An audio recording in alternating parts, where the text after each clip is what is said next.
معاونی فدراسیای پایگاه معاونی یکمی فدراسیای پایگاه و بسکشی جمهوری تاجیکستان که در همین چهاربینی اکای حاجی فیضعلی حاجی اشتراک دارد بسیار پیشنهادی خوب و رنگ جلو گرفتن همین چهاربینی بسیار یک اقدام خوب. احسن خلاص اما توفا را چی مکافات را بالا روی کنم جا اعلام کنیم که خیلی خالدار بوده است. بسیار خوب.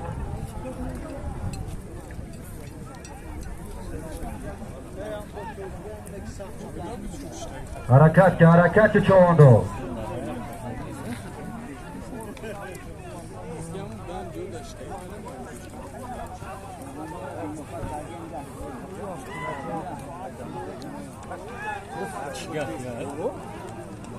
دوستان عزیز ببینید چوانداز از ناحیه تاجیک‌آباد احمدالله چوانداز است و همین لحظه در اسب عمرعلی تماشا کرده ایستادیم. روز در احمدالله چوانداز از ناحیه تاجیک‌آباد بسیار هنرنمای خوب نشان داده ایستاده است. اما ببینید که چقدر میدانداری و هنر استعدادی است و چابک سواری محمدالله چوانداز مخلصان و ببینید که محمدالله هم همان لحظه انتظار است که گذشت دروازه کند و صاحب مکافات خوب گردد و ما را از خیلی تدارکات خواهش میکنیم که مهمان است. ما عزت مهمان را بالا میگذاریم و از محمدالله خواهش میکنیم که حرکت به سمت گذشت دروازه میکنیم و صاحب مکافات میگردید.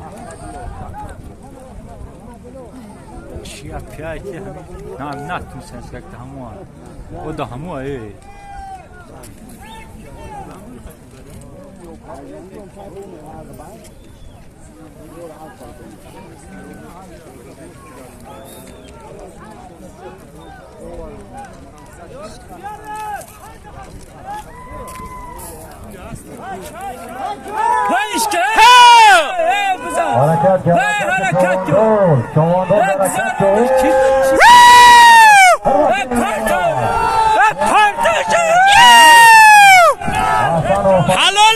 فدراسیای پایگاه خواهش میکنیم مهمان از ناحیه تاجیک‌آباد است از جماعت قلعه سرخ از پیرشان عمر بوده است با نام خولیگان بسیار خوب یک خالو کجا شید یک گلیمش بوده مهمان است هنرنمایی کرد بسیار خوب خوش آمدی.